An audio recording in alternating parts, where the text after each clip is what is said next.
Sí. Ordinario.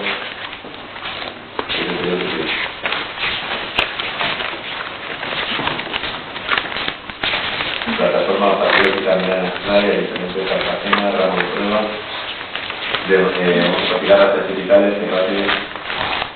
Al parecer, José Antonio Pérez Recena, que era el primero, no viene, porque tiene un problema de salud. Que pase Emilio Domínguez Díaz. Emilio Domínguez.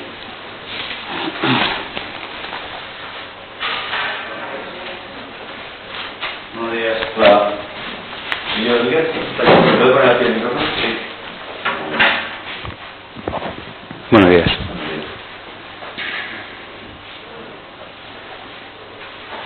Usted, Emilio Domínguez Díaz, ¿verdad? Sí, señor. Me parece en calidad de perito.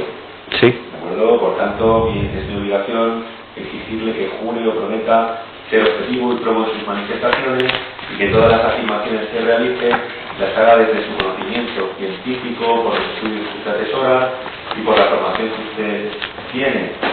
Y que trate de evitar afirmaciones que no se sustenten en ese conocimiento pericial que usted atesora por su experiencia y su formación. A su vez, si realizara lo que viene a declarar en calidad de perito como testigo, si testificara por presentar alguna afirmación en relación a algo que conoce de primera mano, tiene el deber de jurar o prometer decir verdad. ¿Juro o promete estos extremos? Sí, juro. Bien. ¿Guarda algún tipo de relación, ya sea de amistad, de parentesco laboral o de cualquier tipo, ya sea con el Ayuntamiento de Cartagena, ya sea con la plataforma patriótica Mianastray? No. ¿Guarda algún tipo de interés directo o indirecto en el resultado de este procedimiento? Esto significa, ¿tiene usted algún tipo de interés económico, algún tipo de interés que usted se le puede imaginar en el resultado de este procedimiento? En absoluto. Bien. Si es así, recuerde cuál es su juramento, recuerde que no sujetarse al mismo es constitutivo de un delito contra la Administración de Justicia. Entendido, señoría. Sí, con la venia, señoría. Vamos a ver, don Emilio, es usted doctor en Humanidades y investigador también de Historia Contemporánea, de Historia de la Guerra Civil y también sobre la historia de la Legión y concretamente de su fundador, el general Mianastray. Afirmativo, sí, porque soy antiguo legionario, es una cosa que llevo dentro. Bien, ¿y ha participado usted ha investigado sobre ello, ha publicado algún tipo de artículo sobre estas cuestiones, incluso sobre la memoria histórica? Sí, he participado en algún congreso, en la otra memoria en la Universidad CEU San Pablo, he escrito algún artículo, más que nada por la conexión que he tenido al conocimiento de doña Peregrina Mianastray, la única hija del fundador de la Legión, y también tras conocer al último escolta que estuvo casi 7 años con él, los últimos 7 años de vida, del general Mianastray, el cabo José Ortega Muñoz. Más alto, don Emilio, ¿conoce usted cuando se produce el alzamiento militar en julio de 1936 donde se encuentra Mianastray? El general Mianastray se encontraba en Argentina. Bien, se encontraba desde marzo del mismo año en concreto. Desde marzo del mismo año. ¿Y en qué fecha regresa a España? Aproximadamente desde que embarca la travesía hasta Lisboa, que es cuando llega al continente europeo, se cree que llega a finales de agosto, como la última semana de agosto, como muy pronto. Como muy pronto, final de agosto. ¿Se le conoce algún tipo de participación en los preparativos de este alzamiento que se produce en julio de 1936? En absoluto, porque estaba fuera de España, estaba ajeno a todo lo que la Junta de Defensa organizaba y evidentemente no tenía ningún mando operativo dentro de ningún cuerpo militar del Estado. Porque, vamos a ver, en esta fecha del que estamos hablando, el general Mianastray estaba retirado. Estaba retirado, evidentemente, además había salido con cierto cabreo, a propósito de una serie de distensiones que había tenido con la Junta de Defensa, y lleva bastante tiempo retirado. Bien, se le conoce en todas las investigaciones que usted ha hecho sobre la figura del general Mianastray, ¿se le conoce alguna actividad publicitaria a favor del bando nacional en la que participe activamente? Es decir, él, por ejemplo, cuando regresa a España, sabemos que en esa primera fase del alzamiento nacional, según me dice, no tiene ninguna intervención, incluso la desconoce y está fuera de España, en el continente americano. Pero yo le pregunto, cuando él vuelve aquí, ¿se le conoce alguna actividad publicitaria o alguna participación activa. Es decir, él se dirige, por así decirlo, a sus antiguos legionarios, instándoles a participar en algún tipo en alguno de los dos bandos o algún otro tipo de actividad propagandística. Independientemente del hecho que era el fundador de la Legión, era santo y seña, era el estandarte de la unidad que había creado en 1920, el general Millán Astray, yo no conozco ninguna alocución, por ejemplo, igual que lo puedo conocer de otros generales, en la que exalte la guerra, por ejemplo, o en la que invite a ir al frente. O sea, es una cosa que, igual que de otros generales, insisto, se pueden encontrar en hemeroteca. Del general Millán Astray, por desgracia, yo, que me gustaría, porque he estudiado su figura, no hay palabras, igual que sí que hay hechos o testimonios visuales, de hecho, en hemeroteca, como por ejemplo la inauguración del método de Velázquez, o del tranvía que va desde Cuatro Caminos, que hubo de Cuatro Caminos a Cibeles, o la fundación del cuerpo de la Policía Municipal y las salidas que dio. Eso está en hemeroteca, pero en concreto lo que a usted se refiere, no, para nada. Bien, se ha manifestado también en algún medio de que el general Millán Astray, cuando regresa a España, es designado jefe de prensa y propaganda. ¿Ha investigado usted esto? ¿Sabe si es cierto? Él era una persona muy carismática en la Legión, y a pesar de haber estado al margen en aquellos momentos tan tensos de creación de lo que iba a ser o lo que estaba siendo, por desgracia, la guerra fratricida entre uno y otro bando, lo que sí que encontramos es que aparece por allí, pero a título honorífico. Él no consta ni en Radio Nacional de España ni como jefe de prensa y propaganda. En los boletines oficiales del Estado su nombre aparece prácticamente ligado, en primer lugar, en enero, a finales de enero de 1937, como director del cuerpo de mutilados por España. Un cuerpo de mutilados, de hecho, que además era y sería luego la continuidad, ¿no? para gente que tenía problemas, gente que tenía algún tipo de hándicap, inconveniente físico de uno y otro bando. Bien, y se ha aludido también en algunos medios a que él fundó, el general Millán Astray fundó Radio Nacional de España. No me consta, el primer director es Miquel Arenas, si no recuerdo mal, y si vemos el histórico de Radio Nacional de España, teniendo en cuenta además que la radio, digamos, franquista era Radio Castilla, que emitía desde Burgos, no Radio Nacional de España, cuya primera emisión, si no recuerdo mal, también es en Salamanca. O sea, en el frente lo que se escuchaba era Radio Castilla, que era la que propagaba y la que arenaba y insuflaba ánimos a las tropas.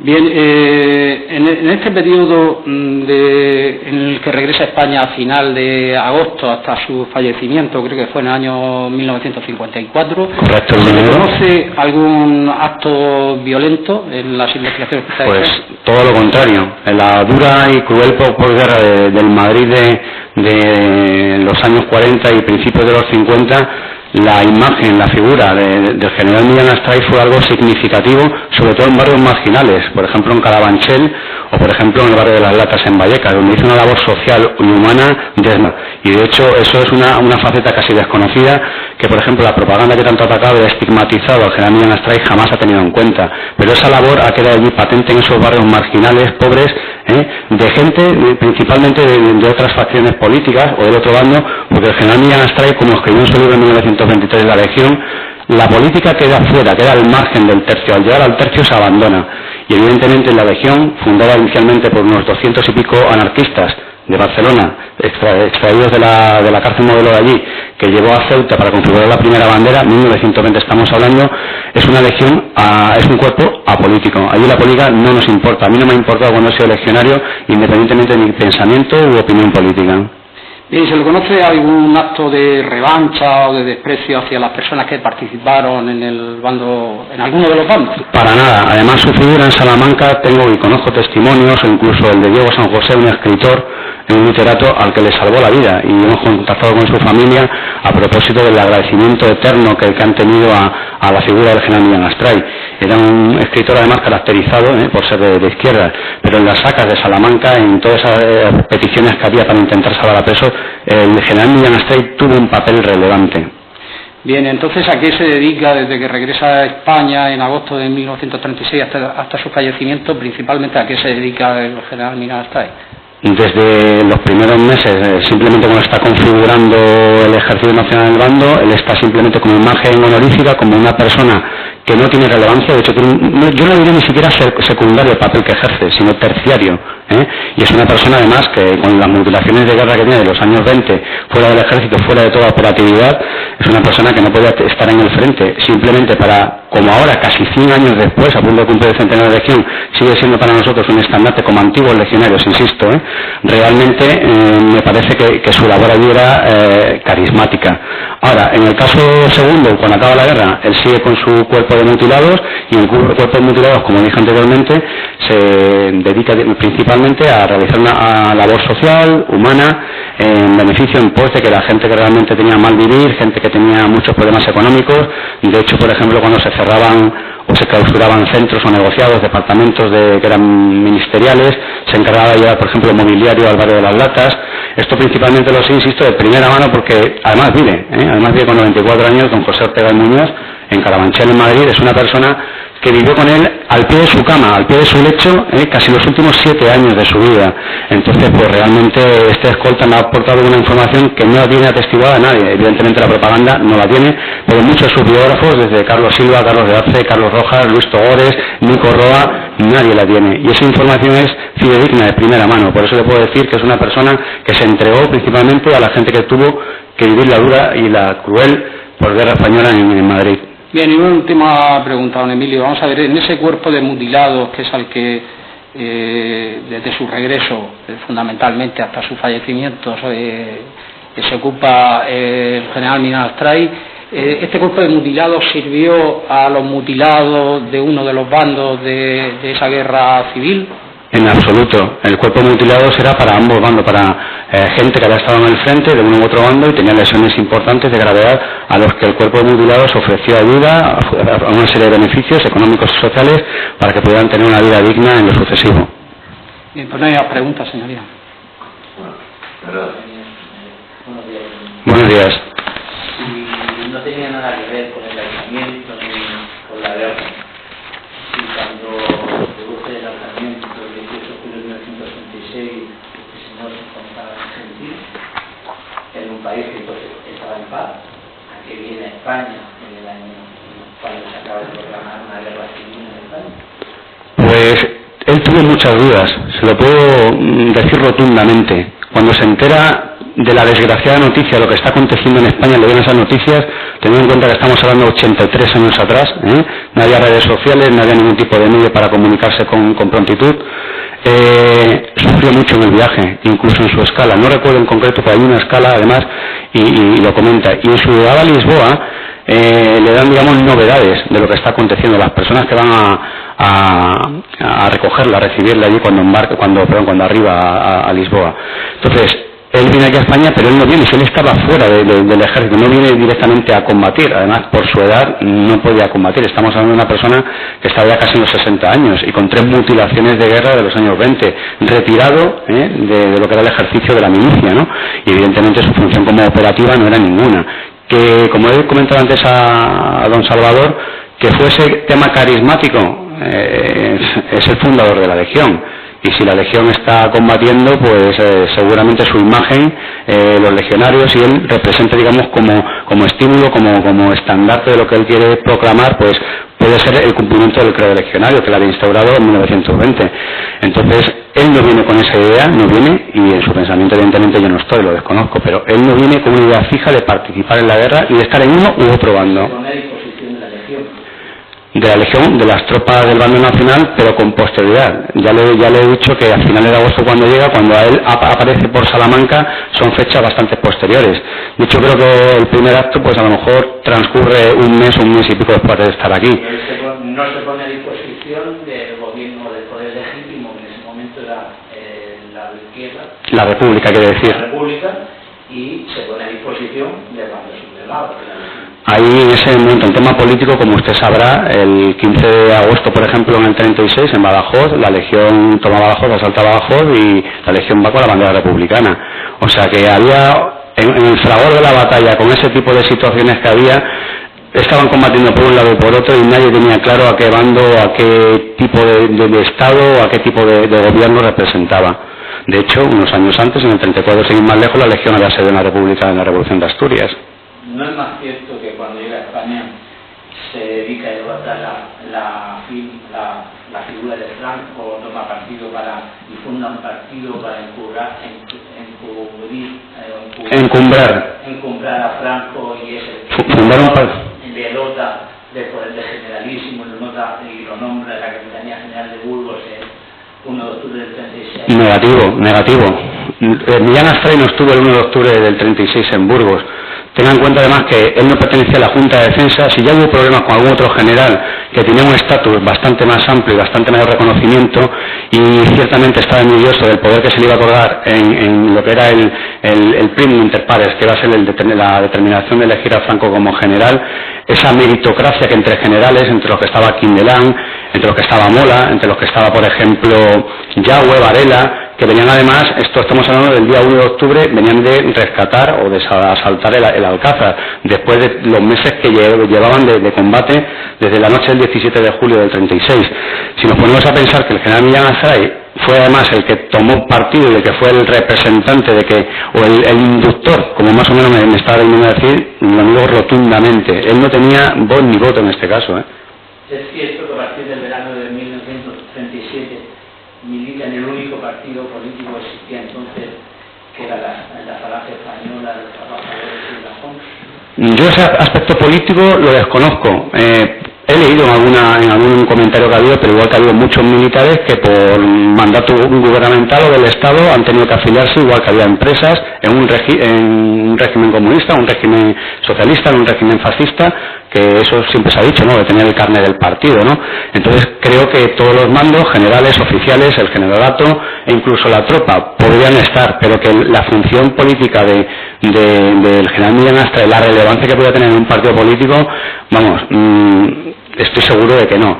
Es más, ya lo he comentado antes, el libro de 1923, La Legión, que lo escribe cuando prácticamente está abandonando la unidad que había fundado, y ahí lo deja bien claro. Una persona que ha ido conociendo de antemano la situación de los anarquistas que estaban presos en la cárcel Modelo de Barcelona, y que ha ido directamente a extraerlos de ahí, a sacarlos y prometerles la redención, salvando la vida de casi 35.000 jóvenes, que por su quinta tenían que ir a luchar a África y encontrar la muerte.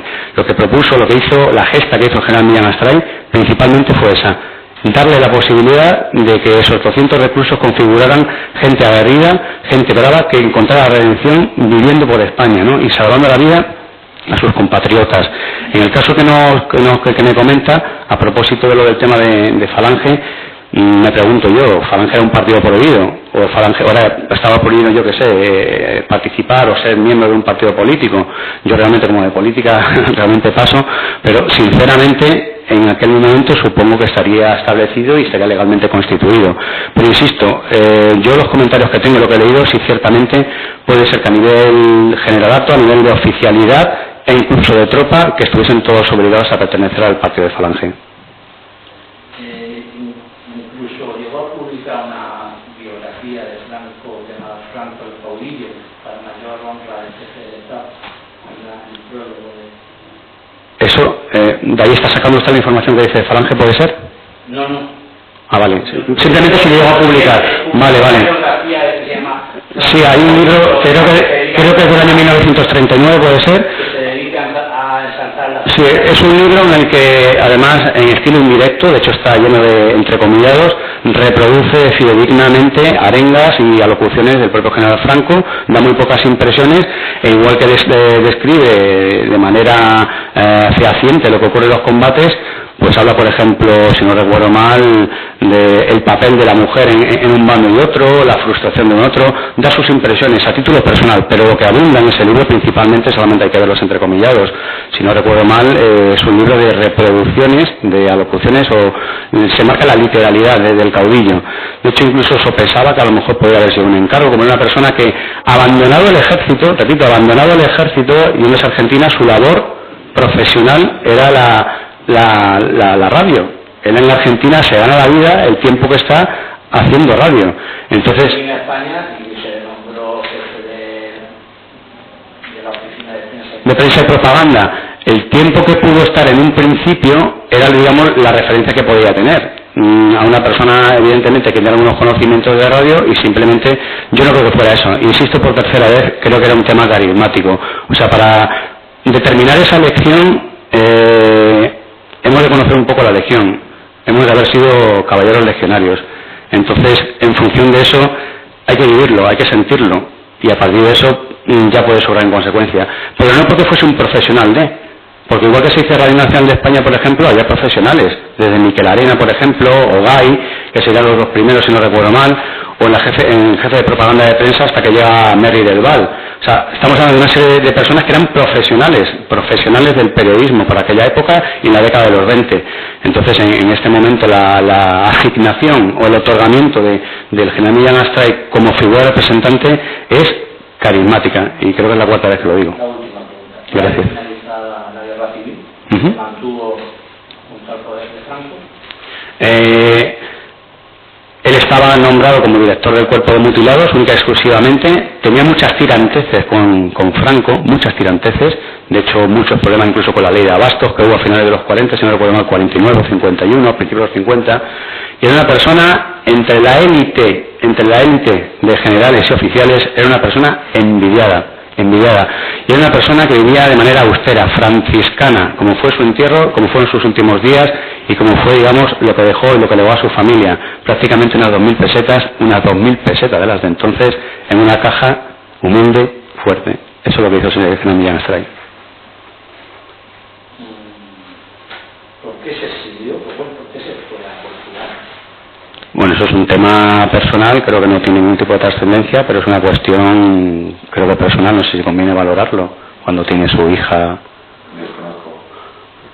No desconozco si es personal o no, porque como no sé por qué fue, ¿guarda algún tipo de relación? Sí, pues una relación... Yo creo que no tiene nada que ver. No, señoría, fue una relación sentimental y tal, alguna cosa es que no un tema afectivo, trascendencia. Por mucho que el mundo lo... Sí, un tema afectivo, sentimental, y vamos, por mucho que la sociedad hoy en día nos intente vender esto como, digamos, el reclamo para que estemos siguiendo lo que ocurre en nuestra sociedad, para mí... Bueno. Pues muchas gracias. A usted, gracias. Tiene aquí, si quiere se puede quedar a ver los restantes de Víctor. Gracias. Que parte Guillermo Miguel Rocafort Pérez.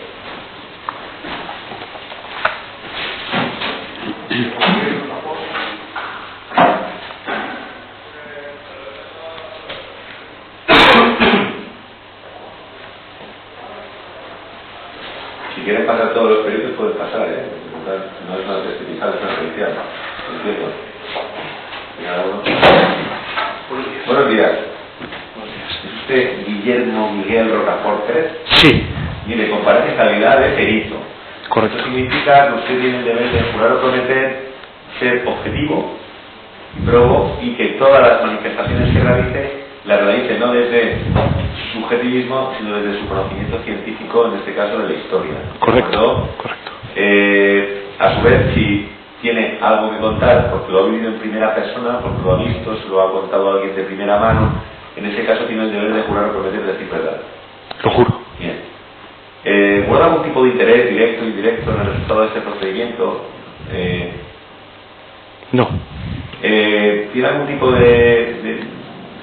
¿guarda algún tipo de relación laboral, familiar o jerárquica o de cualquier tipo, ya sea con el Ayuntamiento de Cartagena, ya sea con la Fundación Recurrente? No, vamos, yo soy veterano de la Legión y bueno, formo parte de la plataforma como asociado y luego como formo parte de la plataforma patriótica Millán Astray. Como veterano de la Legión y de otras hermandades. ¿Todos los veteranos de la Legión forman parte de la plataforma patriótica? Muchísimos de ellos, muchísimos. Pero no necesariamente. No necesariamente, pero vamos. Tiene que ser voluntariamente un exlegionario que se, no sé, hacer una plataforma que se inscribe, ¿no? Digamos, es una asociación y como tal pues tiene la simpatía, bueno, tiene afiliados y simpatizantes y mucha... ¿Podría haber un legionario que no fuera simpatizante? Bueno, pero de hecho la mayoría podría ser, sí, señor. Entonces forma parte de la demandante. ¿Eh? Podría ser que forma parte de la demandante, la demanda la pone la plataforma.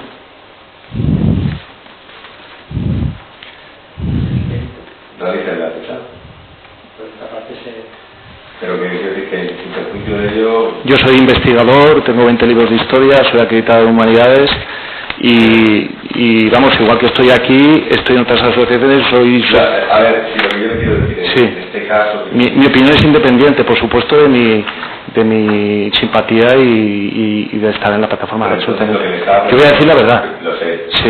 No tengo duda.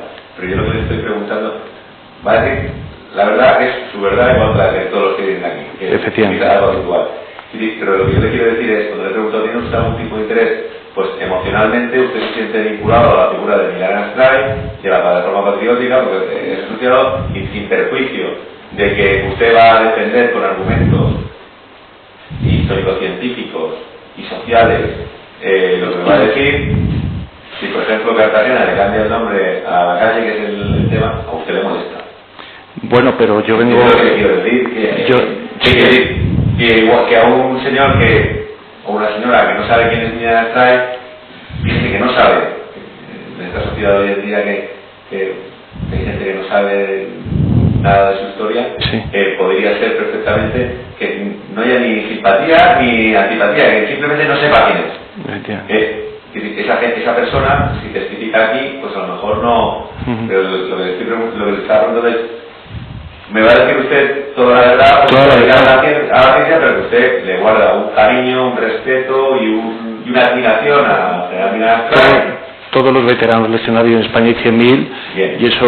Incluso el anterior perito, que también es antiguo legionario, usted entiende que en su opinión también cuando depone, cuando testifica o cuando explica como antiguo legionario, pues tiene una admiración por la figura del fundador de la legión. Pero se limita a eso. Yo he escrito artículos en la ABC sobre Millán Astray. Que no estoy sacando ninguna consecuencia de ello, pero es para centrar igual que si viene aquí la jefa de la oficina del ayuntamiento que ha decidido o quien sea, claro. Pues evidentemente entiendo lo que contrario que usted. Y también tiene un sentimiento al revés que usted.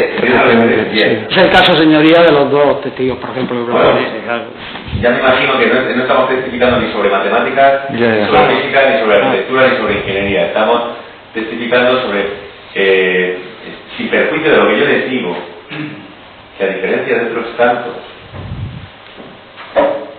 este jugador que es amante de la historia, sí cree que la historia se puede escribir, se puede tratar de reescribir, se puede tratar de cambiar, pero al final la historia solo es historia cuando se cuenta y se recogen hechos asépticos sobre circunstancias concretas de primera mano en un momento dado. Es decir, para mí no es historia cuando alguien cuenta con admiración algo que sucede conforme a lo que él piensa y viceversa, en el lado contrario, ¿de acuerdo? La historia en sí misma es contar cosas que han sucedido que se puedan tratar de, a través del método científico, concretar a través de elementos objetivos corroboradores periféricos. Señoría. Esto está demolido porque aquí hubo una bomba, ¿de acuerdo? Si me lo permite, soy acreditado en Humanidades por la ANECA, que es por soy profesor universitario y tengo 20 libros de historia escritos. Fenomenal. Pues... Sí. Con la venia, señoría. Vamos a ver, dice usted que tiene diversas publicaciones y es usted acreditado en Humanidades por la ANECA y unos 20 libros. ¿Usted ha estudiado también, ha analizado la historia de la Legión y concretamente la figura de su fundador, el general Millán Astray? Efectivamente, sí, la verdad es que he publicado varios artículos en el ABC en los últimos 2 años, un par de ellos. Además una página entera. Uno es la relación de Millán Astray con Santiago Bernabéu y el otro sobre el incidente con Unamuno. Voy a participar en un congreso en el centenario de la Legión organizado por la Universidad de San Pablo CEU y la verdad es que la figura del fundador de la Legión desde un punto de vista militar y personal me apasiona, tanto desde sus primeros comienzos como soldado, como teniente de infantería en las guerras de Filipinas en el año 1897, como luego, pues por supuesto, la fundación de la Legión, en la que me honro a pertenecer, y luego pues todas sus mutilaciones y todo, y luego también el aspecto social del mismo, pues siempre que pensar que además ahora con el centenario de la Legión, pues hacer publicaciones científicas, por supuesto, siempre ciñéndonos a los datos objetivos y a las fuentes historiográficas, dejando de un lado la pasión, intentar, pues lógicamente, redescubrir a ese personaje. Yo creo que desde un punto de vista histórico es realmente apasionante. Bien, don Guillermo, y ya por concretar un poquito más, vamos a ver, de esas investigaciones que usted ha efectuado sobre la figura del general Millán Astray, con anterioridad a julio de 1936, ¿sabe usted si tuvo algún tipo de intervención en esa sublevación militar que se produce? De ninguna manera, él no estaba al tanto de nada, porque él ya hacía años que estaba apartado del servicio activo. De hecho, le pilló la guerra civil pues en Argentina. Él estaba haciendo un viaje pues por toda América, ¿no?, donde era pues recibido con agasajo, fue recibido por el alcalde de Nueva York, fue recibido por el presidente de la República Argentina, por las comunidades españolas en todos los... porque aparte en la Legión creo que estuvo en Cuba también. Como se alistaron en un primer momento, eran el tercio de San Jerónimo, pues allí donde iban le recibían precisamente los nativos, vamos a llamarlos así, de esos países que habían servido a la Legión. Era un hombre muy muy popular, y el 18 de julio le pilló desde luego en Argentina, a miles de kilómetros de distancia, no había aviones ni nada, y tampoco había comunicaciones de internet. Desde luego estaba completamente fuera de juego de la situación de lo que se estaba tramando en España.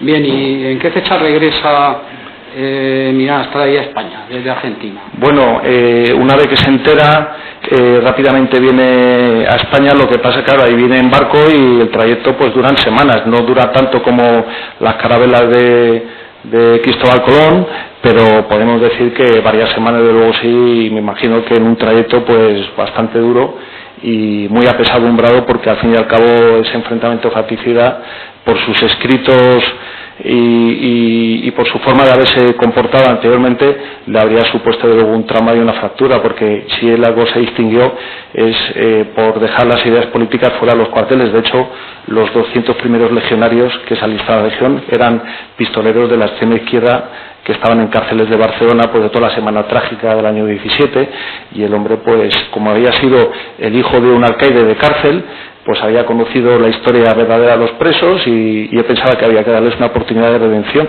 y convirtió pues que digamos a gente delincuentes y gente violentas en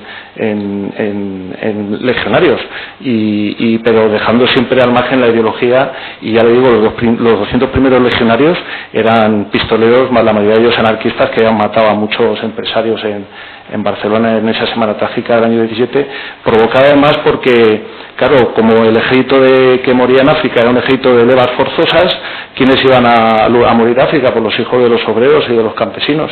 Entonces él lo que quería era crear un cuerpo de élite, pues de choque, que además él lo dijo, ¿no?, por cada legionario que muera vivirán 2 hijos de obreros españoles, así lo dijo. Bien, vamos a ver, y él cuando marcha a Argentina se lleva a toda su familia, va con él, su hermana, va su familia, o su familia queda en España.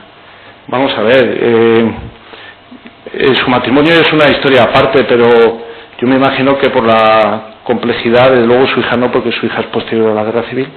Yo me imagino que iría solo, pero ya ahí yo no le puedo decir, si no estoy completamente. Bueno, en cualquier caso su hija sabe que quedó en España, ¿no? Su hija nació, yo creo que en el año 40 y tantos, después, bueno, fue posterior. Sí, es posterior. Bien, se alude también, nos ha aludido en algunos medios, de que cuando regresa a España en finales del año 1936 se le designa como jefe de prensa y propaganda. ¿Sabe usted, ha investigado, sabe si hay algún nombramiento del general Millán Astray como jefe de prensa y propaganda? Yo la verdad es que he hecho un poco de labor de arqueología histórica, porque es un hecho que me llamó siempre mucho la atención, pero es que no hay ningún nombramiento oficial por parte de ningún boletín oficial donde ese cargo aparezca como tal. O sea, constatación oficial por parte del boletín oficial, que también editaba la España sublevada, la España nacional, ese nombramiento como tal no aparece en ningún sitio. si bien es cierto, es que al ser un hombre tan carismático y como su propia apariencia y realidad de hombre con 4 mutilaciones gravísimas, pues consta la visita a hospitales, sobre todo a asistir a aquellos soldados que pues que habían visto truncada su vida, ya sea porque habían quedado ciegos o mutilados, y soldados además de uno y otro ejército, porque si algo se distinguió es por intentar siempre fraternizar a las dos Españas que estaban en esa situación cañita a la cual él pues se devolvía, porque al fin y al cabo quería mucho al pueblo español y dejaba al margen cuestiones. Tenía amigos de intelectuales de izquierdas, era un hombre, salvó la vida a muchos de ellos después de la guerra civil en juicios de condenas, por ejemplo a Diego San José, que es un intelectual, ahora se ha publicado en un artículo que era un periodista izquierdista, que los periodistas después de la guerra civil tuvieron un tratamiento, los periodistas digamos del bando de la República, un tratamiento muy severo. Él se empeñó personalmente en salvarle la vida, y no es el único caso, es decir, una vez que venía la condena del tribunal militar, él hacía todo lo posible para salvarle la vida, y tuve la ocasión de hablar con su... ¿Salvó a este solo porque era amigo suyo? Porque militares, porque periodistas de izquierda murió mucho. Pero, ¿y se implicó con Diego San José especialmente porque ya lo conocía? ¿O me explico? No, con todo el que... Era un hombre que todo el que le pedía ayuda se la concedía, si estaba en su mano. Si fuera amigo o no amigo. Todo el que le pedía ayuda se la concedía. El caso de Diego San José es especial porque, era él, digamos, prueba de que no te da un sectario políticamente hablando, es que él iba a tertulias y este hombre siempre se manifestó como un republicano, Diego San José, y tuve la ocasión de hablar hace un año con su hija que ya es una señora mayor, y me dijo incluso que tiene un recuerdo impresionante, porque cuando fue con su madre citado por el general Millán Astray a la residencia del cuerpo de mutilados, Millán Astray llamó por teléfono en presencia de la esposa de Diego San José y de su propia hija, que a una niña entonces debía tener 8 o 9 años, y claro, y vivió un momento muy emocionante cuando le confirmó el general a su madre pues que iba a tener a su padre vivo, ¿no?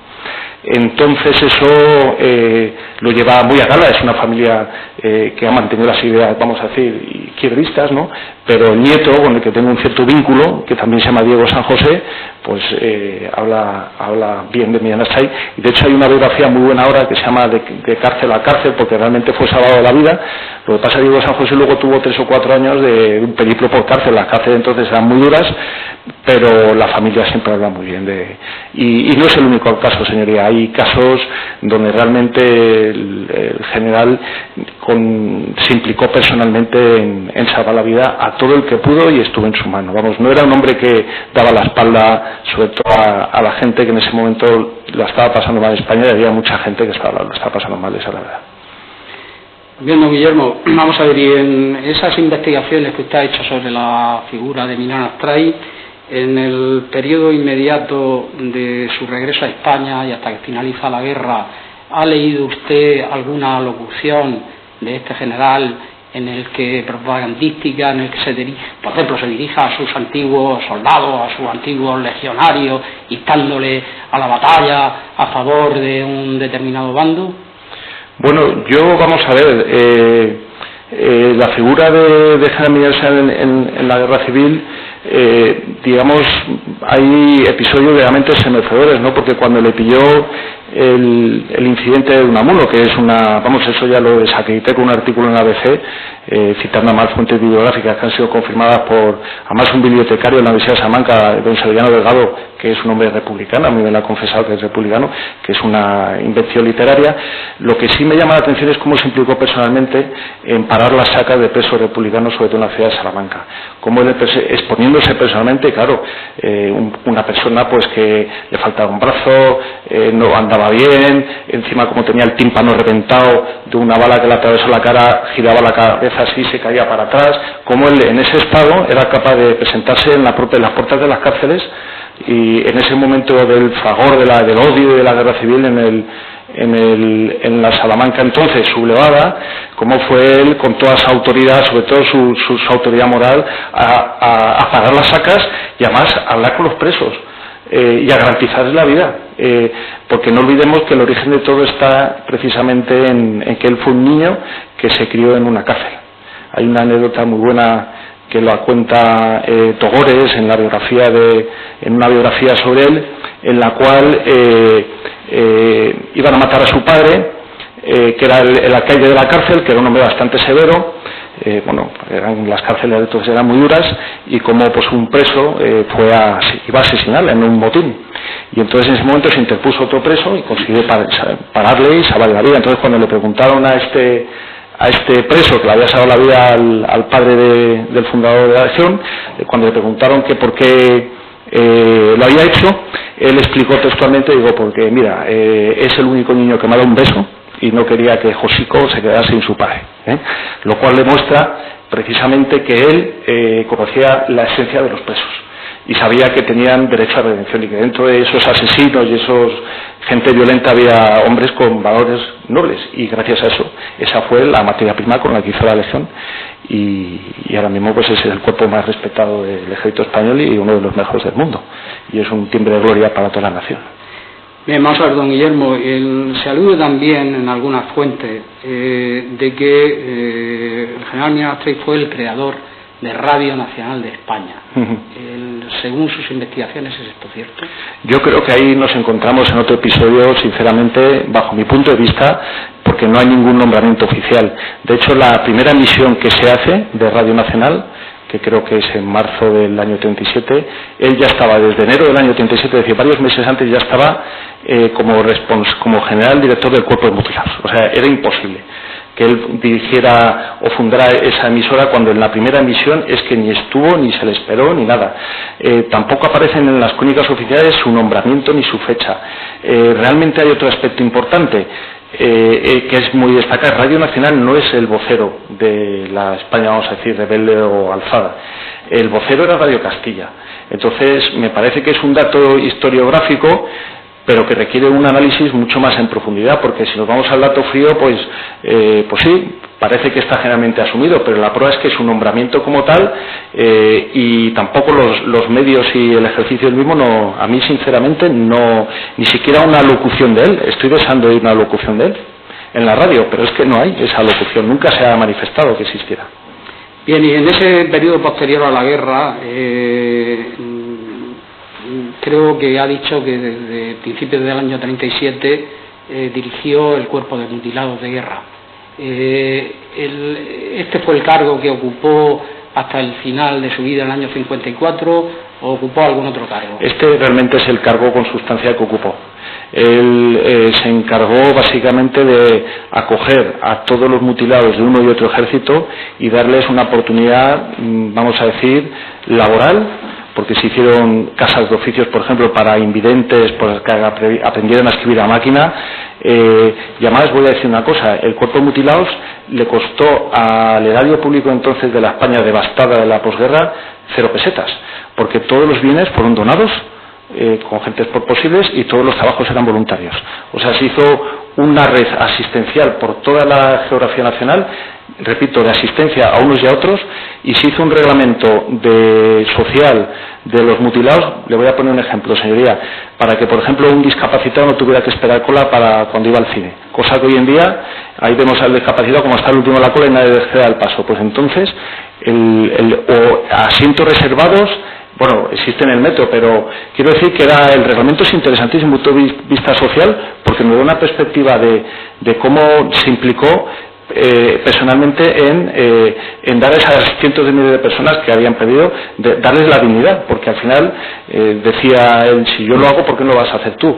Si a esto también le unimos el aspecto social en Madrid, que es donde vivió los últimos años de su vida, donde se dedicó sobre todo sentaba en su mesa todos los días a pobres.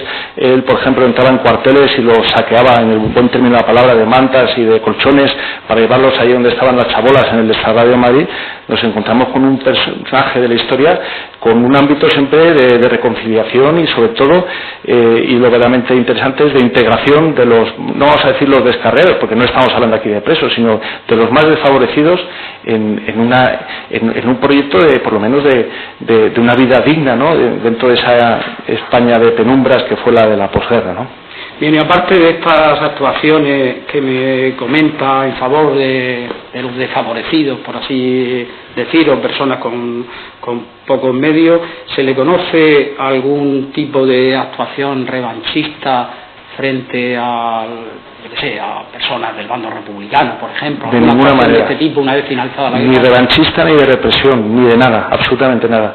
Y si lo hubiera, me gustaría conocerlo, porque sería el primero sorprendido, pero es que nadie ha podido escribir o fehacientemente, porque estuvo, por ejemplo, en este paseo a un opositor político, o que dijera hay que ir a por este, hay que ir a por el otro.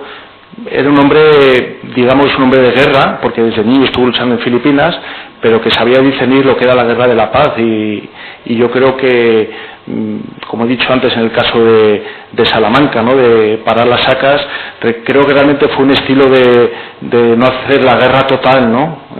Ese concepto tan lamentable que hemos visto en el siglo XX a poblaciones civiles, ¿no? Yo creo que en ese sentido ha dejado, no voy a decir una lección, sino un estilo de que en esas situaciones lo que hay que hacer es ser justos y sobre todo no permitir que se saquen a los presos y que se los lleven a cunetas o a checas, etcétera, etcétera. No, vamos a ver, un hombre de ley, un hombre era hijo de un comisario de policía, su padre es el fundador del cuerpo de la policía científica. En el Museo de la Policía Nacional en Ávila hay retratos de su padre.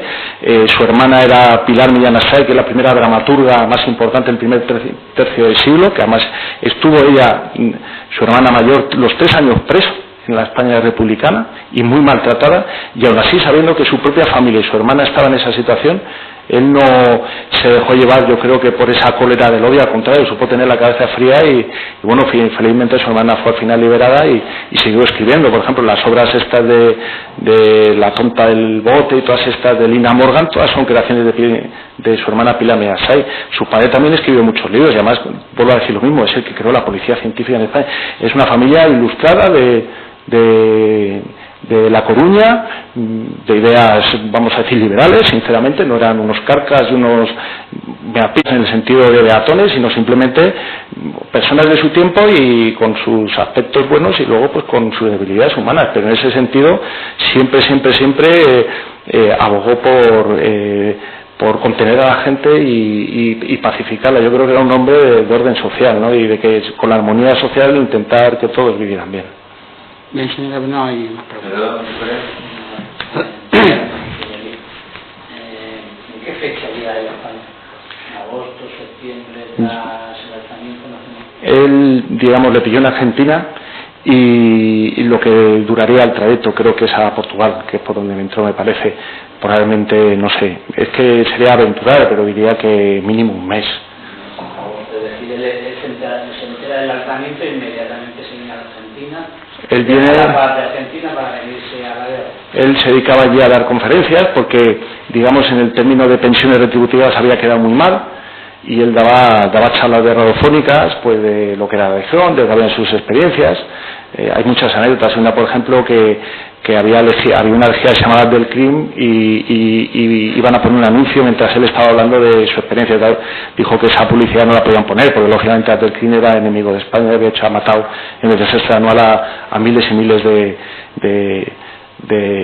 jóvenes españoles, además hijos de obreros.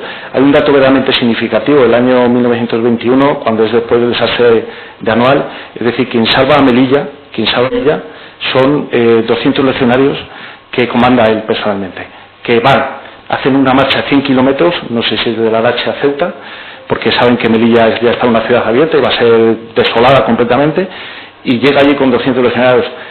Es decir, era un hombre que allí, cuando veía una situación, pues sentía que debía estar. Con independencia de que no exista, no se conserve nombramiento como encargado de la oficina de prensa y protocolo, ejerció esta actividad, trabajaba en la radio, creó algún partido de ensalzamiento, encombramiento de Francia. No me consta. Él básicamente lo que hacía era visitar a los heridos. Visitaba mucho a las hospederías, a los hospicios, los niños huérfanos de las guerras. porque además era una persona que le gustaba pues hacerle bromas y llamarle la atención. Era un hombre muy cercano a la gente y sobre todo a los más necesitados. Él se dedicó básicamente pues a elevar la moral pues a los que realmente lo estaban pasando peor en la guerra, que eran los mutilados y los niños y también las mujeres. Era un hombre muy querido por las mujeres. De hecho le tenían en altísima consideración, porque era el espíritu legionario, es un espíritu caballeresco, ¿no? Siempre de cortesía, de adulación, de servicial ante la mujer. Entonces, claro, las mujeres sinceramente se sentían muy a gusto con él, porque aparte que veían que tenían junto a él un hombre, pues lógicamente en mayúsculas. A partir de 23 de enero de 1937 dirige el Cuerpo Mutilado. Correcto. Y es cierto que a partir del verano del 37 milita en el recién creado partido político de Falange. Vamos a ver, la inscripción a ese partido como era el partido único a raíz de la refundación, que además es una refundación forzosa por el Estado de la España Nacional, por el cual todos los funcionarios pasan a formar parte de ese partido, todos, militares, civiles, todos. O sea, no es una inscripción voluntaria, vamos a decir, voluntaria individual, era el partido, y el partido era el Estado. Había una confusión entre las dos entidades, por lo tanto su adscripción venía motivado por ese decreto de reunificación, por lo cual la España Nacional sumaba los dos grandes partidos que había, que era la Comunión Tradicionalista y la Falange Española de Ajons. Se fusionan en un partido y se incorporan todos. Pero además que se incorporan todos forzosamente. O sea, vamos a decir, un comisario de policía, un juez, todos eran miembros de la Falange Española y Tradicionalista de Ajons. Porque el Estado era el partido y el partido era el Estado. Participa en el nombramiento de Franco como generalísimo jefe de Estado en la Capitanía General de Burgos en octubre del 36. El 1 de octubre del 36, que es el año de la proclamación de Franco como generalísimo de los ejércitos, él no participa. Ahí se reúnen los generales y coroneles de la Junta de Defensa Nacional, que era presidida por el general Cabanellas, que había sido hasta ese momento, desde el 18 de julio hasta el día anterior, al 1 de octubre, había sido el jefe del consejo, porque era un consejo militar que lo conformaban generales y coroneles chulados. Él no estaba ahí porque él estaba retirado. ¿Quién estaba ahí? Estaba el general Yagüe, el general Dávila, estaba también creo que Varela, Orgaz, los que conformaban el consejo de la España Nacional. Era un órgano colegiado. Mola y el tortuario. Mola, efectivamente, Mola. Emilio Mola. ¿Quién? General Varela, Saliquet, correcto. Sí. Alonso, Fernández Vieja. Sí. Una pregunta a lo que le están preguntando. Se ha dicho que la inscripción era obligatoria por el Partido Único de Funcionarios y Militares, pero el señor Villarreal en aquel momento no era ajeno a la administración, era una persona que había venido, que estaba retirada. Él era administración, porque era del cuerpo de mutilados. Porque nada más llegar ya lo nombraron o creó él para la administración. Él recibió el cuerpo de mutilados. Él recibe la orden en el 37, digamos. Porque el cuerpo de mutilados, por lo que me ha contado usted, es un cuerpo que se crea tanto para personas del bando nacional como para del bando republicano. Correcto. Y daría la sensación de que fue como algo posterior. En el 37 mismo nada más llegar, él nada más desembarcar aquí, porque le han preguntado. En el 37 le consta que formó parte del correcto, del enero. Sí, pero entonces en ese momento ya era el director o el creador del cuerpo de mutilados. Yo creo que sí, porque realmente el decreto de unificación yo creo que es de marzo del año 37, porque se unifica desde un punto de vista histórico, porque igual que en la España republicana había unos enfrentamientos viscerales entre los distintos partidos, hubo un conato también en la España Nacional. De hecho, Heredia, que era una vez ya que no estaba José Antonio, pues intentó crear una academia militar falangistas oficiales. Y Falconde intentó hacer lo mismo con los carlistas. Claro, si se rompía la unidad jerárquica del Ejército Nacional, el mando se dividía como pasaba la España Nacional, y para eso eso ya no iba a haber victoria. Entonces lo que se decretó es la unificación. Además creo que lo decretó ya siendo Franco. Claro, Franco ya era el jefe del Estado. Entonces es posterior. Entonces lo crea Franco y lo nombra él director. Franco nombró a él, a Millán Astray lo nombra director del Cuerpo General de... Claro, estando en enero del 37, Franco ya tenía los plenos poderes. Era el generalísimo de los ejércitos y jefe de Estado de la, como decía, de la España Nacional. Nombró a Millán Astray director del Cuerpo General. Es un nombramiento que se hace en el boletín oficial, que se publica en el boletín oficial del Estado, y el nombramiento es de él porque hay que pensar que en aquella época, ante tantas necesidades, se nombró a Millán Astray, para este caso, igual que a muchos militares que también estaban retirados, se los nombró como habilitados para hacer servicios pues, de interventores o servicios de otro tipo de naturaleza administrativa. El 1 de octubre de 1936, lo que usted refiere es que aquellos militares que estaban retirados y que eran, aunque no hubieran participado en el alzamiento, y que eran proclives y apoyaban al bando nacional, fueron nombrados por Franco para distintos puestos. Vamos a ver, el cargo del cuerpo de mutilados era un cargo asistencial, vamos a decir, de índole técnico, no político. Sí. Es como si el rey nombra a uno presidente de la Fundación Antidroga. La Fundación Antidroga es para la gente, pero el rey nombra a que le cae bien o a que le parece un hombre. Bueno, es que, claro, aquí. Que sea favorable a la monarquía. Sí, hay que pensar una cosa, que es indudable el vínculo que existía entre Franco y Millán Astray, porque se conocen, vamos a ver, se conocen desde que Franco era bien joven, y Millán Astray, pues... Es muy referente para Franco, porque Franco era más joven. Claro, es que Millán Astray era una leyenda viva, pero para unos y para otros. Entonces el estar al lado de él era pues una sensación de bienestar para un militar. A partir de ahí coinciden en épocas. Aclaremos usted, perjuicio de que investigaré y estudiaré la expresión precisamente del proyecto. Si no me cabe una de la idea, Millán Astray es, aunque llega aquí en la época de Franco y aparece con el bando nacional y apoya al bando nacional y realiza funciones porque junto al bando nacional pertenecería como un grupo de militares en una fase anterior, de la fase de Filipinas, las guerras del Rif, de la época del padre de José Antonio, de don Miguel I de Rivera, el presidente del directorio militar. Hay que pensar que las guerras del Rif, que duran de 1920 a 1927, estamos en el reinado de Alfonso XIII y desde el año 23 con don Miguel I de Rivera, que era el capitán general del ejército en Cataluña. A él le ocupa a Millán Astray, sobre todo como jefe de la elección, igual que al cuerpo regular, pacificar la zona del Rif. La zona del Rif era de la zona, era horrible, porque realmente ahí no hay sociedad moderna. Mi madre nació en Tetuán y mi abuela en Cárcel. Bueno. La zona perfectamente. Mi abuela era coronel del ejército regular. Bueno, pues entonces no le puedo a usted enseñar nada. Que conozco la zona porque toda mi familia nació en aquello que era España y que era España.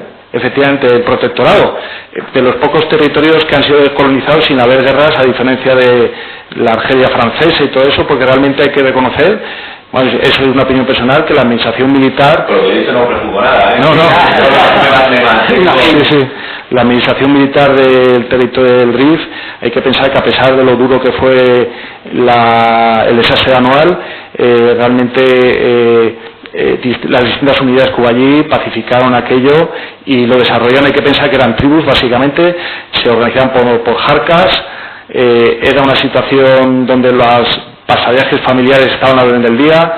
Entonces, el haber llegado allí en esas condiciones, hay que pensar que, digamos, Millán Astray no solamente vencía, vamos a decir, al rebelde, al rifeño, aunque también había rifeños leales a España, sino que además los vencía, pero luego se ganaba su elección. Lo que usted creo que trata de defender, y a veces así lo sé todo. Lo que usted defiende es que conforme, este es un procedimiento, entiendo que por la plataforma, porque el ayuntamiento en relación a la aplicación de la ley de memoria histórica entiende que una determinada envía al público que tiene su nombre debe o ha modificado su nombre, ¿no? Sí, bueno, no sabemos el por qué, señoría, porque como... mi pregunta es, lo que usted trata de defender es que Millán Astray sería una suerte de... sería más parecido en la aplicación de la ley histórica a Colón que no a un ministro franquista que hubiera estado en la época de Franco y que hubiera sido un represor de la parte republicana. Eso sí, absolutamente. La histórica que por circunstancias estuvo aquí en una época en la que hubo un alzamiento, llegó a apoyar a uno de los bandos del alzamiento, pero que no fue ni director ni organizó masacres. Eso es lo que quiero decir. Sí, su vida. Y que esa historia va mucho más allá del mundo. Correcto. Continúa. Hubo durante el tiempo de la contienda civil, hubo varios fusilamientos por parte de los militares nacionales contra los republicanos. Por lo que yo conozco de la historia, hubo una represión con tribunales militares, con garantías en algunos casos no plenas, pero digamos también hay que reconocer que hubo una cierta espíritu de reconciliación y se intentó ganar a muchos que antiguamente eran enemigos. Por ejemplo, creo que el general Rojo, el general Miaja, se hizo un gran esfuerzo y acabó viniendo a España con el rango de general, con la paga íntegra y con la condición de que si no se metiera en líos, que nadie le iba a molestar. Porque realmente, por ejemplo, curioso también, la figura de Manuel de Falla, que también era muy republicano, pues igual se hacía esfuerzos porque, bajo mi punto de vista, la idea era el hacer borrón y cuenta nueva y cerrar las heridas, ¿no? Pero es indudable que hubo fusilamientos y situaciones muy desagradables. Y no dudamos que Millán Astray pues hiciera algunas obras y que en el tema de Salamanca librara a la gente de ejecuciones. Esta forma bueno, que su buena vinculación con Franco no es que hiciera para nada malo, fue para salvar a la gente. No es más cierto que el poder tener esta actuación de salvar a personas del bando republicano era las prebendas que él tenía por ser del bando nacional. Yo creo que realmente había una amistad con importantes desencuentros, porque hay que pensar que eran personajes muy fuertes, pero desde luego Millán Astray supo forzar esa amistad que tenía, forjada en los campos de batalla básicamente de las guerras del Río, que ahí es donde realmente es el germen, yo creo, de todo, para salvar a todas las personas que pudiera.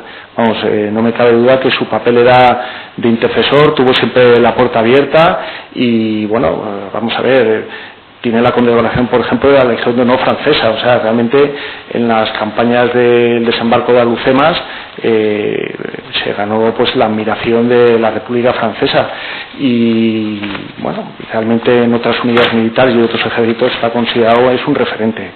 Y el espíritu de reconciliación de él era pero sin pedir nada a cambio, porque le voy a contar una anécdota. A él le ofrecieron ser consejero del Banco de España. Dijo, y lo descartó, dijo, ¿para qué voy a ser yo si no entiendo nada de banca?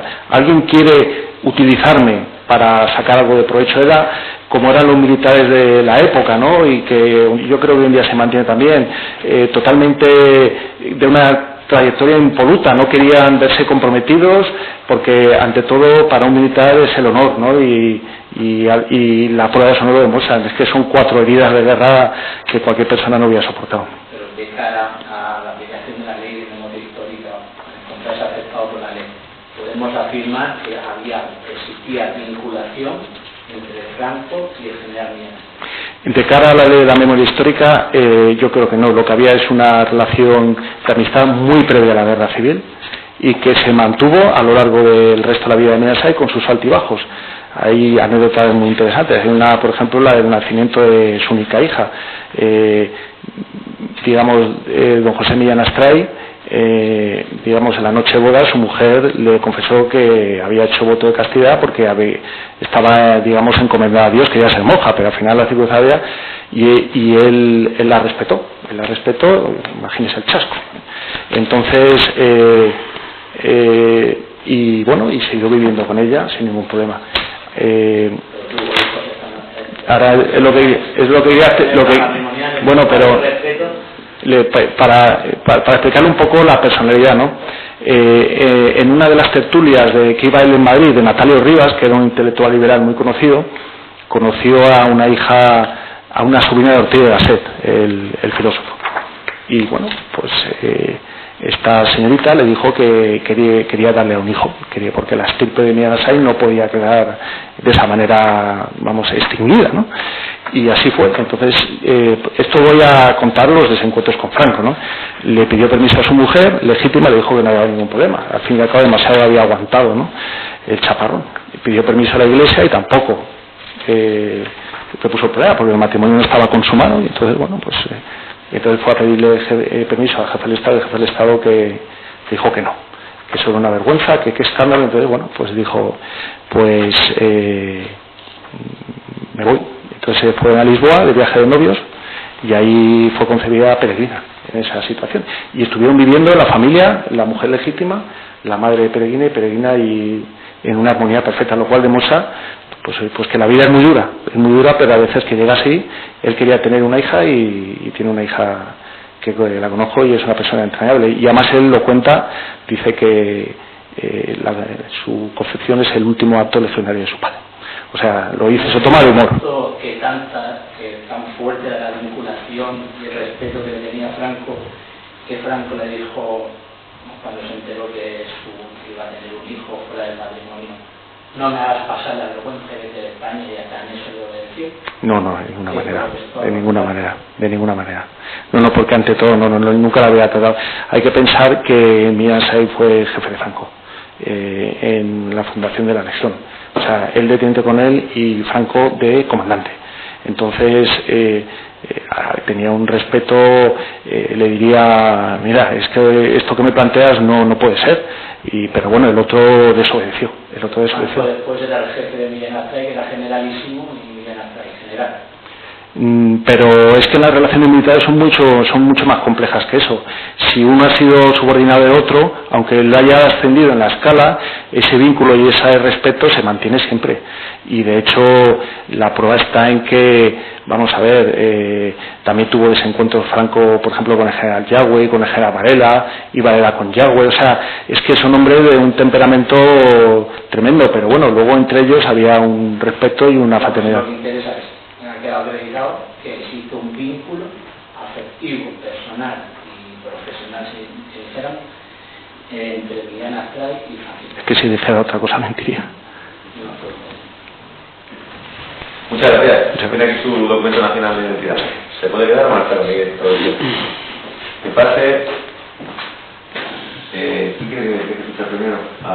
Pues al presidente de la comisión de expertos, Alfonso, porque se creó la comisión de expertos y después la comisión de campo de calle. Hola, buenos días.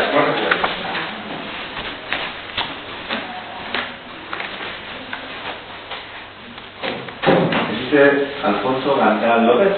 Sí, señor. Mire, comparece calidad de perito. Tiene el deber de jurar o prometer ser objetivo y probo en sus manifestaciones y basarse en las estimaciones que realice únicamente en aquellos puntos científicos que usted conozca por sus estudios y sus informaciones. Y aquello en lo que vaya a manifestar, que sea porque lo ha visto de primera mano como testigo, tiene el deber de jurar o prometer el titular. Pues lo prometo. Muy bien. ¿Guarda algún tipo de interés directo o indirecto en el resultado de este procedimiento? ¿Guarda algún tipo de relación con las partes? Bueno, he sido, mejor dicho, funcionario municipal. Ahora estoy jubilado.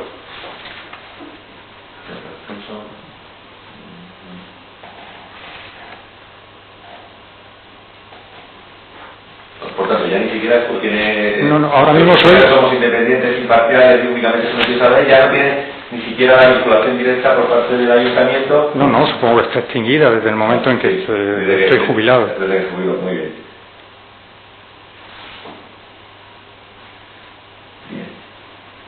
Me ha parecido, porque he dicho letrado, que usted presidía una comisión. Bueno, sí, se puede decir así. En realidad el nombre era grupo de expertos que asesoraba a la comisión municipal que fue designada por el ayuntamiento. En realidad yo de los prolegómenos a lo que es el funcionamiento del grupo en el que yo estaba y presidía, poco puedo decir porque yo ya estaba gozando de una licencia especial no retribuida previa a mi jubilación. Entonces a mí simplemente me llamaron para decirme que iba a formar parte de este grupo. ¿Y claro que sí, sí, tuvieron la amabilidad de elegirme a mí como presidente. Yo soy licenciado en Filosofía y Letras, especialidad Geografía e Historia, por la Universidad de Murcia.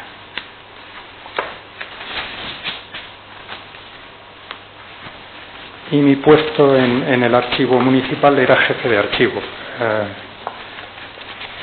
era ayudante técnico de archivo y biblioteca. Pues recuerde su juramento o su promesa y por favor conteste la pregunta de la parte de Cuando usted lo nombraron presidente de la comisión, ha dicho que era un periodo previo a su jubilación de licencia no retribuida. Eso es. Nada más acabar esa licencia, o que se jubiló. Exacto. Por lo cual, esa comisión no iba a generar ningún tipo de mérito. No, de hecho, unos pocos días antes de que se reuniera por primera vez el grupo, renuncié a la jefatura para no perjudicar al servicio, puesto que yo ya no podía estar allí. O sea que ya, en realidad... ¿Quién formaba esta comisión? Bueno, esta comisión o este grupo, mejor dicho, lo digo por no confundirnos con la comisión municipal. Este grupo estaba formado, por una parte, por una serie de historiadores o de, gente que había trabajado sobre aspectos históricos, sobre todo locales, pero no solo locales también. Es decir, había un catedrático de universidad, especialista en historia moderna y contemporánea, había de la Universidad de Murcia, un doctor en historia también, que este funcionario municipal y jefe de mi servicio. Estaba yo, que también tenía esa titulación. Estaba otro compañero también que trabajaba en el archivo y también era historiador y se había preocupado también por trabajos relacionados sobre todo con la guerra civil y con otros aspectos de historia contemporánea de Cartagena. No recuerdo si había algún otro que pudiera... Porque aparte de estas personas que digamos que podían ser calificadas de técnicos, habían también otras que habían sido mandadas en representación de los distintos grupos políticos que había en el ayuntamiento en aquel momento. Entonces había un representante del Partido Popular, había un representante del Partido Socialista Obrero Español, había un representante del Movimiento Ciudadano y había un representante de Ciudadanos, que ya sus conocimientos, aunque allí efectivamente participaron y demostraron que en algunas... Y efectivamente, y para terminar, estaba representada la Federación de Asociación de Vecinos y estaba representada la Asociación para la Memoria Histórica de Cartagena. Creo que no se me olvida ningún otro representante. Entonces ustedes tienen una serie de reuniones. Exacto. A ver, no solo ya las calles, sino las calles. No, claro. El cumplimiento de la memoria histórica. Efectivamente, de lo que se trataba es porque vamos a ver, nosotros no aportamos nada de principio. Es decir, nosotros nos encontramos ya con un escrito que mucho antes se había presentado en el ayuntamiento por parte de la Asociación de la Memoria Histórica de Cartagena. Y el ayuntamiento nos encargó a nosotros que viéramos ese escrito y aquellas calles, no solo eran calles, eran 30 y tantas calles, pero también eran monumentos, eran placas, eran algunos otros objetos que podían estar afectados por la ley llamada de memoria histórica, del 52/2007, creo recordar, de 26 de diciembre. Entonces, claro, pues nosotros el primer gran debate fue precisamente si debíamos de ceñirnos a ese escrito que nos había llegado o, como planteaban algunos miembros del grupo, hacerlo extensivo al resto del callejero de Cartagena. Eso nos hizo perder, he de reconocerlo, bastante tiempo al principio, hasta que ya llegamos a la conclusión de que no nos daba tiempo, porque además nos habían puesto un plazo muy limitado. Nosotros empezamos el 27 de octubre y teníamos que entregar, no nosotros, sino la comisión municipal tenía que entregar sus conclusiones antes de que acabara el año. Entonces, en esas condiciones, pues claro, en fin, acabamos diciendo que, en contra del parecer de algunos miembros del grupo, que solo nos atendríamos a lo que hubiera en el escrito que se había presentado, aquel escrito que se había presentado en abril, creo recordar. Y a la hora de acordar que el nombre de la calle objeto de impugnación, porque las otras no han sido impugnadas, el cambio de nombre de la calle General Millán Astray, ¿por qué fue? Independientemente que viniera la ley en el escrito de la comisión. Sí, no, hombre, naturalmente hubo que ver caso por caso. Al llegar al caso este de la calle General Millán Astray, la verdad es que no hubo discusión. Todos los miembros de la comisión estuvieron de acuerdo en que podía perfectamente, una vez que por algunos de los miembros se sacó a relucir las causas por las que esta calle podía estar inscrita, incluida en entre las que les afectaba la ley, pues todo el mundo estuvo de acuerdo. Y lo que se alegó y que fue fundamental fue que, si bien es cierto, como es notorio para todo el que tenga alguna idea de este personaje, que él no estaba ni siquiera en España cuando se produjo el alzamiento, al enterarse en Argentina, que es donde él estaba en aquel momento, dijo algo así, si no recuerdo mal, no me acuerdo las palabras exactas, pero dirigiéndose a su mujer, le dijo: vámonos que se ha sublevado la legión y la legión me llama. Bien. Claro, digamos que eso fue la motivación que a él le movió al llegar a España y a ponerse a las órdenes de Franco y del bando sublevado. Nosotros, independientemente de las motivaciones personales, porque para sumarse a una sublevación militar cada uno puede tener las motivaciones que tenga, o sea, es posible incluso, en fin, aunque eso, perdón por la divagación, aunque eso pueda sonar increíble, pero que si la legión no se hubiera sublevado, a lo mejor él tampoco. Quiero decir que él tenía sus motivos, pero claro, una vez que ha dado el paso adelante y ha contraído la responsabilidad de sumarse a una sublevación militar, a partir de ese momento ya sus previos méritos y toda su trayectoria anterior, con la que naturalmente nadie dijo nada, sobre la que no se comentó nada, ni creíamos que viniera el caso, pues queda anulada. Entonces nosotros nos fijamos en eso, en que esta persona, este personaje, se pone inmediatamente en las órdenes de Franco, que se le encarga una importantísima tarea que fue decisiva, que es la de llevar adelante la propaganda. Se le hace jefe de una oficina de prensa y propaganda, y de elevar el nivel la moral de las tropas, desplazándose por todos aquellos sitios donde se requiere su presencia. Eso por una parte. Por otra parte, él, un grandísimo admirador de Franco, junto con otros generales y otras personas de aquel entorno, como puedan ser Quindelán o Yagüe o en fin, otros, Nicolás Franco, consiguen, como entonces se decía, exaltar a Franco primero a la jefatura de la militar máxima y luego, cargo generalísimo, y luego a la jefatura del Estado. Entonces, vamos a ver, un señor que es verdad no está en condiciones de participar activamente en los movimientos militares, en las campañas militares, pero que se encarga nada menos que de la propaganda, que en esta época tiene una importancia extraordinaria. Recordemos, yo que sé, si me permiten la comparación, el caso en la Alemania, en la Alemania nazi, el caso de Goebbels, por ejemplo, su tocayo, Joseph Goebbels, que tiene una responsabilidad indiscutible y extraordinaria, cumpliendo unas funciones parecidas a las que él tiene en su contexto, digamos. es él el creador de la máxima esa, del eslogan ese de una patria, ¿cómo era? Una patria, un Estado, un caudillo, que calca la de ein Volk, ein Reich, ein Führer. En fin, es difícil encontrar un personaje que con una responsabilidad tan elevada y tan importante dentro de las digamos de la organización de primero del movimiento y luego del Estado franquista. Militó en el partido a partir del verano del 37, se afilió al partido de Falange Española de Aragón. Creo recordar que sí, no recuerdo la fecha exacta, pero que llegó a ingresar en Falange, aunque él era monárquico de entrada, pero bueno.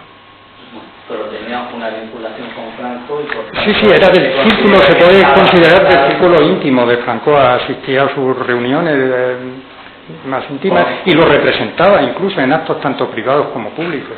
Junto con esta calle que se le cambió el nombre, había más calles de generales franquistas. Exacto, es que también el contexto geográfico, digamos, no le ayuda mucho aquí, porque en los años 70, creo que fue a principios de los 70, una urbanización de Santana, del barrio de Santana, se le da el nombre de una serie de generales que todos comparten el hecho de haber participado en la guerra civil. Millán Astray de la manera que ya hemos visto.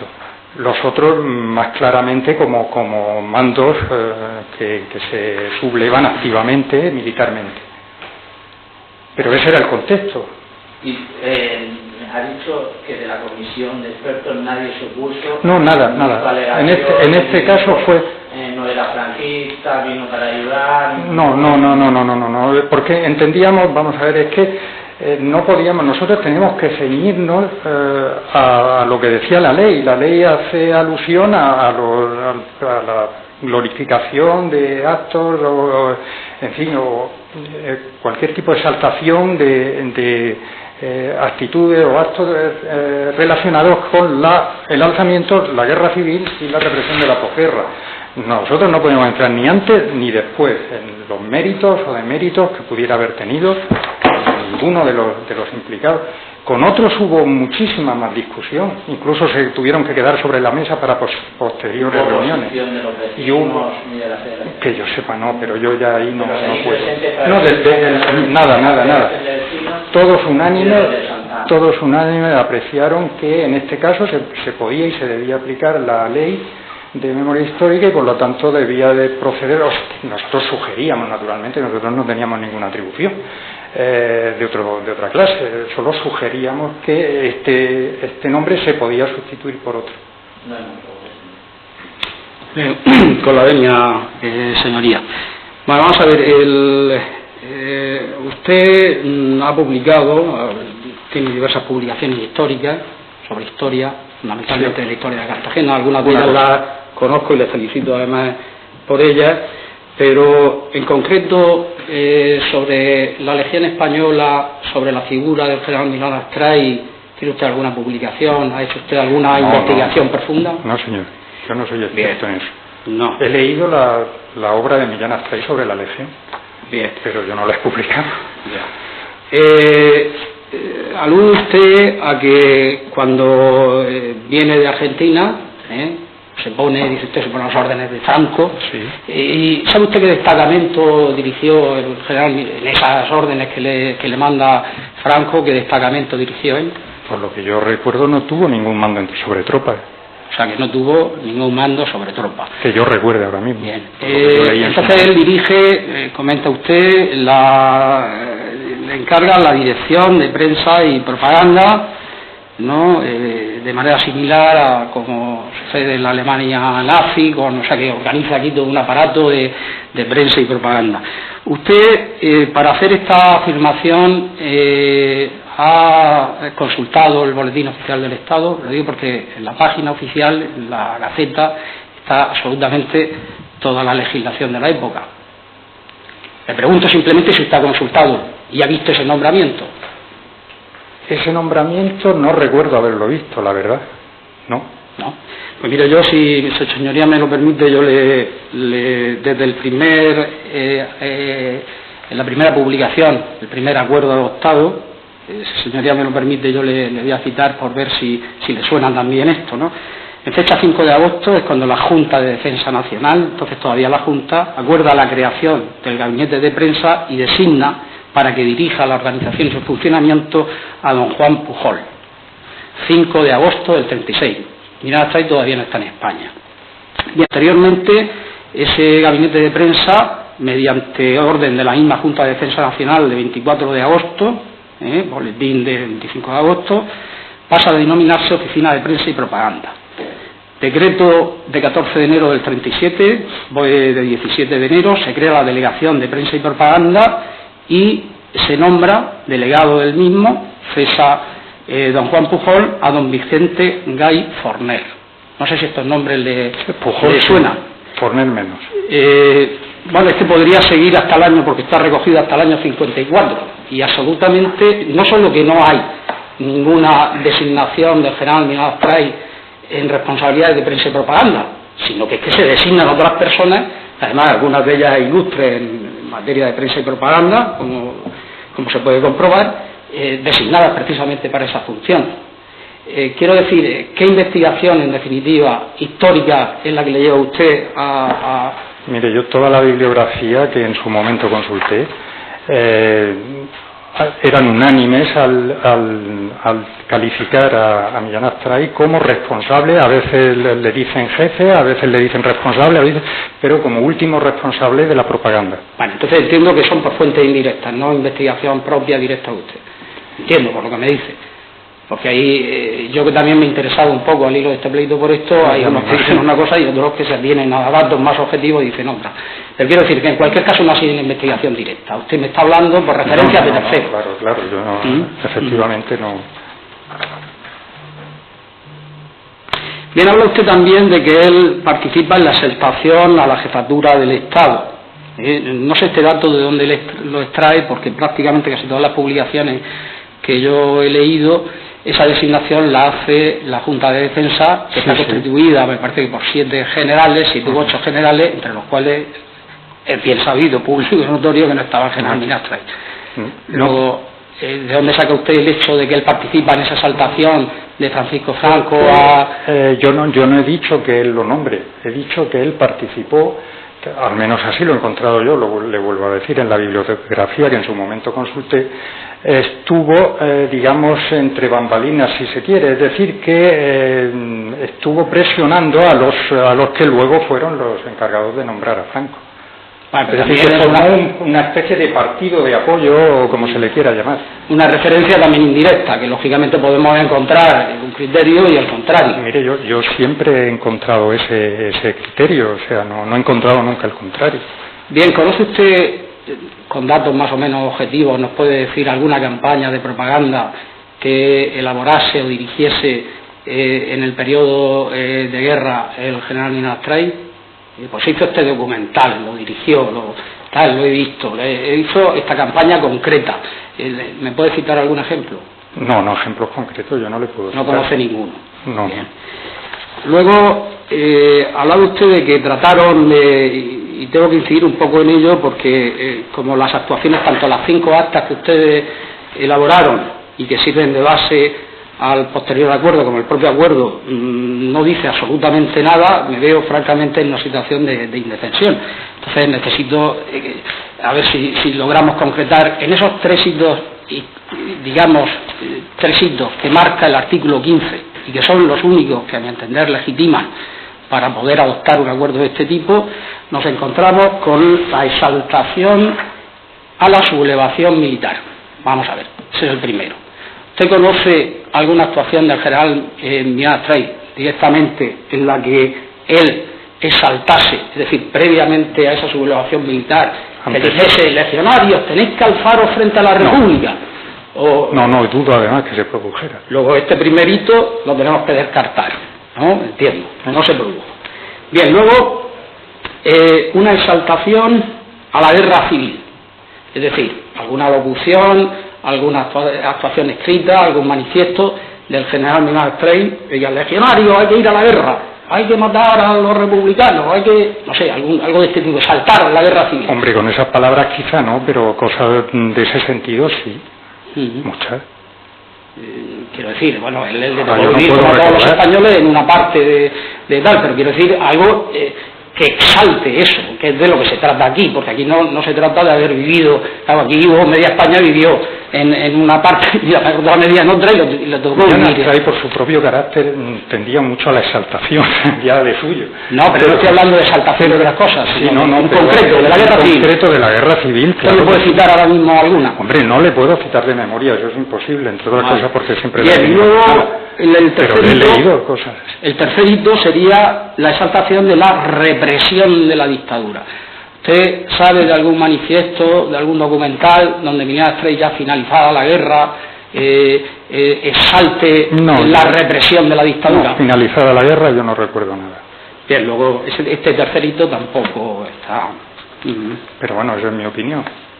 Bien, luego, ¿conoce usted si el ingreso una vez efectuada la unificación por la Junta de Defensa Nacional de la Comunión Tradicionalista con Falange Española de la JON, la denominada FED de la JON, ¿conoce usted si esa integración afectó absolutamente a todo el personal que tenía algún tipo de vínculo